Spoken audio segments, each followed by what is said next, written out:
ایران اور امریکہ میں حالیہ کشیدگی خطرناک صورتحال اختیار کر گئی ہے۔ یہ کوئی معمولی خبر نہیں ہے، یہ جنگ کے دروازے پر کھڑی دنیا کی کہانی ہے۔ قطر میں امریکی فوجی اڈے سے اہلکار نکالے جا رہے ہیں۔ امریکہ کی ایران پر حملے کی تیاری، قطر بیس پر ہلچل مچ گئی، کئی ممالک نے شہریوں کو واپس بلا لیا۔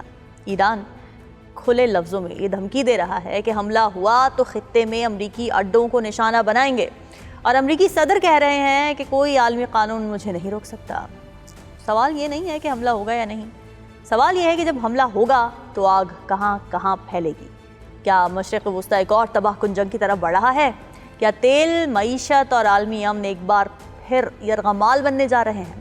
اور کیا یہ سب کچھ کسی نئے ورلڈ آرڈر کی تیاری ہے؟ آج کے اس ولاگ میں ہم حقائق، پس پردہ طاقت کے کھیل اور وہ سچ سامنے لائیں گے جو بیانات میں نہیں بلکہ فوجی اڈوں کی خاموشی میں چھپا ہے۔ آپ دیکھ رہے ہیں 92 نیوز ڈیجیٹل اور میں ہوں رامین سید۔ ویورز، مشرق وسطی میں بڑھتی ہوئی کشیدگی کے تناظر میں قطر میں واقع امریکی فوج کے اہم اڈے آلودیت سے بعض اہلکاروں کو ہنگامی طور پر روانگی کا مشورہ دیا گیا ہے۔ رائٹرز کا یہ کہنا ہے کہ 3 سفارتکاروں نے قطر بیس سے امریکی اہلکاروں کے انخلاء کی تصدیق کی ہے۔ یہ پیش رفت ایسے وقت میں سامنے آئی ہے جب واشنگٹن کی جانب سے ایران میں مظاہرین کے تحفظ کے لیے ممکنہ مداخلت اور ایرانی قیادت کو نشانہ بنائے جانے کے انتباہ دیے جا رہے ہیں۔ دوحہ میں امریکی سفارت خانے نے اس معاملے پر فوری طور پر کوئی تبصرہ نہیں کیا، جبکہ قطر کی وزارت خارجہ کی جانب سے بھی رائٹرز کی تصدیق یا رد عمل کی درخواست پر فوری جواب موصول نہیں ہوا۔ آلودیت ایئر بیس مشرق وسطی میں امریکہ کا سب سے بڑا فوجی اڈہ ہے، جہاں تقریباً 10,000 امریکی فوجی تعینات ہیں، اور یہ خطے میں امریکی فوجی سرگرمیوں کا ایک مرکز سمجھا جاتا ہے۔ ایک سفارتکار نے رائٹرز کو یہ بتایا کہ یہ اقدام مکمل انخلاء نہیں بلکہ سیکیورٹی پوزیشن میں تبدیلی کے طور پر دیکھا جانا چاہیے۔ مذکورہ سفارتکار کے مطابق انہیں اس تبدیلی کی کوئی واضح وجہ بھی نہیں بتائی گئی ہے۔ یہ بیان اس بات کی نشاندہی کرتا ہے کہ فی الحال کسی ہنگامی صورتحال کا باضابطہ اعلان نہیں کیا گیا ہے، تاہم احتیاطی تدابیر اختیار کی جا رہی ہیں۔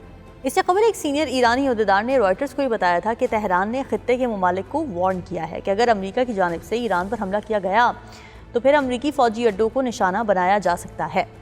گزشتہ سال بھی ہم نے دیکھا کہ ایسی ہی صورتحال دیکھی گئی جب امریکہ کی جانب سے ایران پر فضائی حملوں سے ایک ہفتہ قبل مشرق وسطی میں موجود امریکی فوجی اڈوں سے کچھ اہلکاروں اور ان کے اہل خانہ کو منتقل کر دیا گیا تھا۔ جون 2025 میں امریکی حملوں کے بعد ایران نے قطر میں واقع اسی فوجی اڈے پر میزائل حملہ بھی کیا تھا۔ موجودہ صورتحال میں ماہرین کا یہ کہنا ہے کہ خطے میں سیکیورٹی خدشات ایک بار پھر بڑھ رہے ہیں اور امریکی فوجی اڈوں پر احتیاطی اقدامات اسی تناؤ کی عکاسی کرتے ہیں۔ تاہم تاحال کسی جانب سے باضابطہ طور پر ہنگامی انخلاء یا فوری فوجی کارروائی کا اعلان نہیں کیا گیا ہے۔ ایران نے امریکہ کو واضح انتباہ دیتے ہوئے ہمسایہ ممالک کو یہ خبردار کیا ہے کہ اگر واشنگٹن نے ایران میں مداخلت کی تو خطے میں قائم امریکی فوجی اڈوں پر حملے کیے جائیں گے، جس سے مشرق وسطی میں کشیدگی مزید بڑھنے کا خدشہ ہے۔ ایک سینئر ایرانی عہدیدار ہیں، انہوں نے رائٹرز کو یہ بتایا کہ تہران نے واضح پیغام دیا ہے کہ کسی بھی امریکی حملے کا بھرپور جواب دیا جائے گا۔ الجزیرہ کے مطابق ایران نے امریکہ کی ممکنہ حملے کی دھمکیوں کے پیش نظر اپنی فوج کو ہائی الرٹ رکھا ہوا ہے۔ تہران کا موقف یہ ہے کہ واشنگٹن اس بحران کو فوجی مداخلت کا جواز بنانے کے لیے استعمال کر رہا ہے، جس سے مشرق وسطی میں کشیدگی مزید بڑھنے کا خدشہ ہے۔ سفارتی ذرائع بتاتے ہیں کہ خطے میں واقع سب سے بڑے امریکی فضائی اڈے قطر کے آلودیت ایئر بیس سے بعض اہلکاروں کو واپس امریکہ روانہ ہونے کا مشورہ دیا گیا ہے، تاہم کسی بڑے پیمانے پر فوجی انخلاء کے شواہد سامنے نہیں آئے۔ ایک سفارتکار نے اس اقدام کو پوسچر میں تبدیلی قرار دیا، نہ کہ باضابطہ انخلاء۔ دوسری طرف امریکی صدر ڈونلڈ ٹرمپ ہیں، جنہوں نے حالیہ دنوں میں ایران میں مظاہرین کی حمایت میں مداخلت کی دھمکیاں دی ہیں اور حکومت مخالف مظاہرین کو امریکہ کی جانب سے جلد مدد پہنچنے کی یقین دہانی کرائی ہے۔ انسانی حقوق کی ایک تنظیم کے مطابق ایران میں حالیہ کریک ڈاؤن میں اب تک 2600 افراد ہلاک ہو چکے ہیں، جبکہ یہ احتجاجی تحریک ملک کی قیادت کے خلاف حالیہ برسوں کی سب سے بڑی تحریک سمجھی جا رہی ہے۔ رائٹرز کے مطابق اسرائیل کا دعویٰ ہے کہ صدر ٹرمپ نے ایران میں مداخلت کا فیصلہ کر لیا ہے، تاہم اس اقدام کی نوعیت اور وقت کے بارے میں ابھی واضح معلومات نہیں ہیں۔ ایک اسرائیلی عہدیدار کے مطابق نیتن یاہو کی سیکیورٹی کابینہ کو ایران میں ممکنہ نظامی تبدیلی یا امریکی مداخلت کے امکانات پر بریفنگ دی گئی۔ دوسری طرف ایرانی عہدیدار نے یہ بتایا کہ تہران نے سعودی عرب، متحدہ عرب امارات اور ترکی سمیت خطے کے ممالک سے یہ کہا ہے کہ وہ واشنگٹن کو ایران کے خلاف کسی بھی کارروائی سے روکیں۔ اگر امریکہ نے ایران کو نشانہ بنایا تو ان ممالک میں قائم امریکی اڈے بھی حملوں کی زد میں آئیں گے۔ ایرانی سرکاری میڈیا کے مطابق اعلیٰ سیکیورٹی عہدیدار علی لاریجانی نے قطری وزیر خارجہ سے بات کی، جبکہ ایرانی وزیر خارجہ عباس عراقچی نے امارات اور ترکی کے اپنے ہم منصبوں سے رابطہ کیا ہے۔ ایران میں حکومت کے حق میں ریلیاں بھی نکالی گئیں جس میں ہزاروں کی تعداد میں مرد اور خواتین سڑکوں پر نکلے۔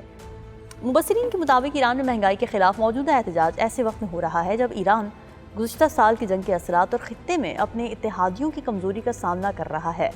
امریکہ کی جانب سے ایران پر ممکنہ حملوں کے خدشات کے باعث سعودی عرب سمیت خلیجی ممالک ایران کی حمایت میں سامنے آئے ہیں اور امریکہ کو حملے سے باز رہنے کا مشورہ دیا ہے۔ امریکی اخبار وال اسٹریٹ جرنل نے یہ دعویٰ کیا ہے کہ ایران پر ممکنہ امریکی فوجی کارروائی کے خدشات کے پیش نظر سعودی عرب کی قیادت میں خلیجی ممالک نے ٹرمپ انتظامیہ پر ایسے کسی بھی حملے سے گریز کرنے پر زور دیا ہے۔ سعودی عرب، عمان اور قطر نے وائٹ ہاؤس کو آگاہ کیا ہے کہ اگر ایران میں حکومت کا تختہ الٹنے کی کوشش کی گئی تو اس کے سنگین نتائج سامنے آ سکتے ہیں، جن میں تیل کی قیمتوں میں شدید اتار چڑھاؤ اور امریکی معیشت کو بھی نقصان پہنچنے کا خدشہ ہے۔ خلیجی ممالک کو یہ خدشہ ہے کہ ایران میں کشیدگی کا رد عمل ان کے اپنے ممالک کے اندر بھی دیکھنے کو مل سکتا ہے۔ اس اقدام سے نہ صرف تیل کی عالمی منڈی متاثر ہوگی بلکہ خطے میں شدید عدم استحکام بھی پیدا ہو سکتا ہے، جس سے وہ ممالک خود بھی افیکٹ ہو سکتے ہیں۔ یہ رپورٹ ایسے وقت میں سامنے آئی ہے جب ایران کی جانب سے یہ وارن کیا گیا ہے کہ اگر امریکہ نے ایران پر حملہ کیا تو وہ خطے میں موجود امریکی اہداف کو نشانہ بنائے گا، جس میں سعودی عرب ہے، متحدہ عرب امارات ہے اور ترکیہ میں موجود امریکی فوجی اڈے شامل ہیں۔ امریکی حکام کا یہ کہنا ہے کہ ٹرمپ انتظامیہ نے تاحال ایران کے خلاف کسی حتمی فوجی کارروائی کا فیصلہ نہیں کیا، تاہم یہ اندیا دیا ہے کہ حملے کا امکان موجود ہے۔ رپورٹ میں وائٹ ہاؤس کے ایک عہدیدار کے حوالے سے بتایا گیا کہ صدر ٹرمپ کے سامنے تمام آپشنز موجود ہیں اور فی الحال کوئی حتمی فیصلہ نہیں ہوا۔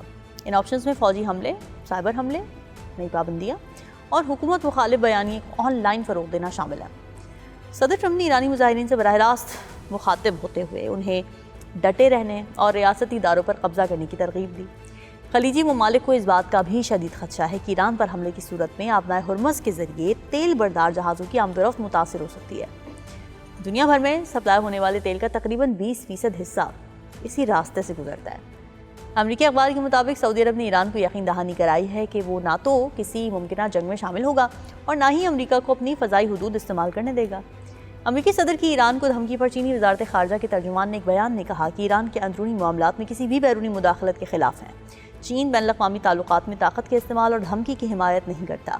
ترک میڈیا کے مطابق ایرانی وزیر خارجہ عباس عراقچی اور ترک ہم منصب کے دوران گزشتہ 24 گھنٹوں کے دوران 2 مرتبہ رابطہ ہو چکا ہے۔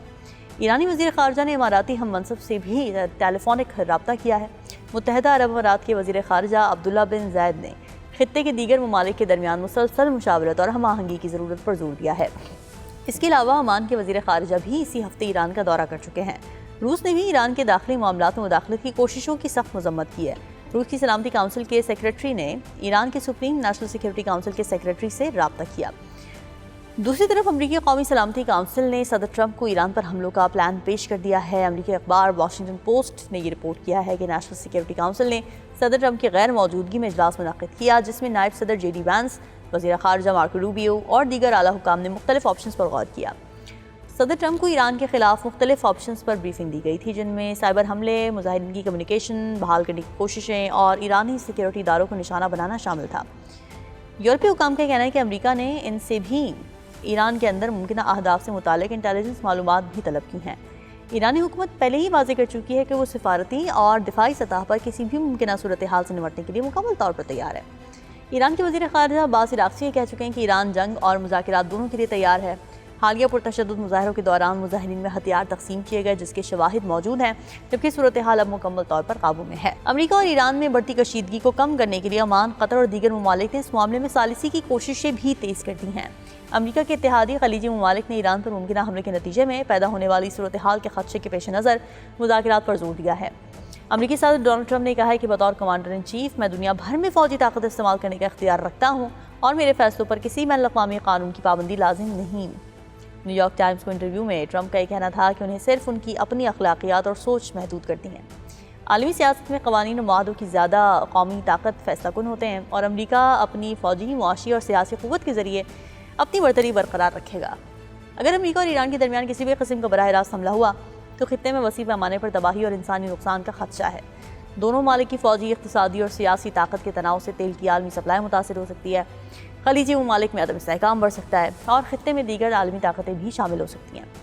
ممکنہ لڑائی میں شہری ہلاکتیں، بنیادی ڈھانچے کو نقصان اور عالمی معیشت پر شدید اثرات بھی سامنے آ سکتے ہیں، جبکہ عالمی سطح پر سیاسی اور سفارتی کشیدگی میں اضافہ ہوگا۔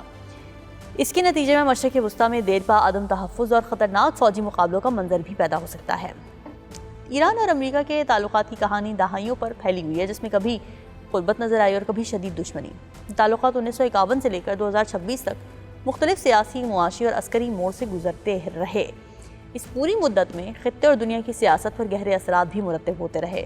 کہانی کا آغاز 16 مارچ 1951 سے ہوتا ہے، جب محمد مصدق ایران کے وزیر اعظم بنے۔ انہوں نے اقتدار سنبھالتے ہی ایرانی تیل کی صنعت کو قومیانے کا اعلان کیا۔ اس فیصلے کو امریکہ اور برطانیہ نے اپنے مفادات کے خلاف سمجھا اور اسے قبول نہ کیا۔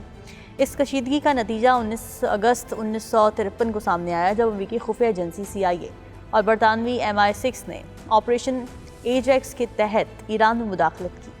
اس دوران فوجی بغاوت کے ذریعے محمد مصدق کی حکومت کا خاتمہ ہوا اور شاہ ایران محمد رضا پہلوی کو دوبارہ مکمل اختیارات مل گئے۔